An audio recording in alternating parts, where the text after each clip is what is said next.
Programme के third episode time traveller में ये कहानी दिखाई गई थी।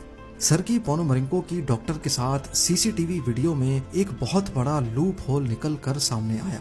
इसमें जो डेट दिख रही है वो है वेडनेसडे 23 अप्रैल 2006, लेकिन कैलेंडर पे देखा जाए तो ये संडे का दिन बनता है। इसका मतलब है कि वीडियो अलग से रिकॉर्ड की गई थी और टाइम स्टैम्प बाद में ऐड किया गया। इसके अलावा सर्गी पोनोमरिंको की आईडी पर जो स्टैंप देखी जा सकती है, एक्सपर्ट्स का मानना है कि ये स्टैंप उस दौर की स्टैंप से डिफरेंट है।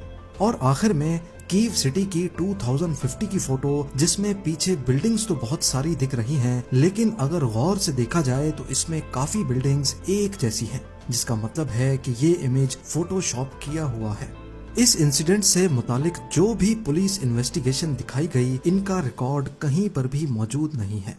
और अगर डॉक्टर पाब्लो कट्रिकोव इतने फेमस डॉक्टर हैं तो इनका नाम इंटरनेट की किसी भी वेबसाइट पर क्यों नहीं है।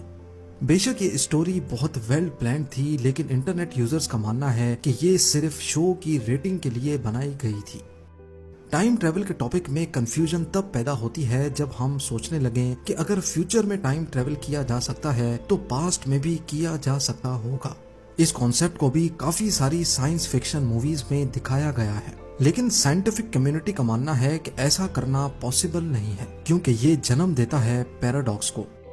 मान लें कि आप किसी टाइम मशीन में बैठकर 10 साल पास्ट में चले जाएं और उस टाइम मशीन को ही बनने से रोक दें, तो फिर आप यहाँ तक कैसे पहुँचे।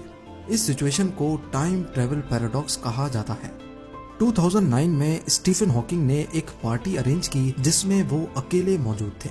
इसकी अजीब बात यह थी कि इस पार्टी की इनविटेशन उन्होंने 1 साल के बाद पब्लिक की और कहा कि अगर कोई टाइम ट्रेवलर है तो 1 साल पास्ट में जाकर वो पार्टी अटेंड कर सकता है। ये उनकी तरफ से समझाने का एक तरीका था कि पास्ट में टाइम ट्रेवल करना पॉसिबल नहीं है। उम्मीद है जेम टीवी की इस वीडियो में टाइम ट्रेवल का टॉपिक आपको काफी हद तक समझ आ गया होगा। आप लोगों के प्यार भरे कमेंट्स का बेहद शुक्रिया। मिलते हैं अगली शानदार वीडियो में।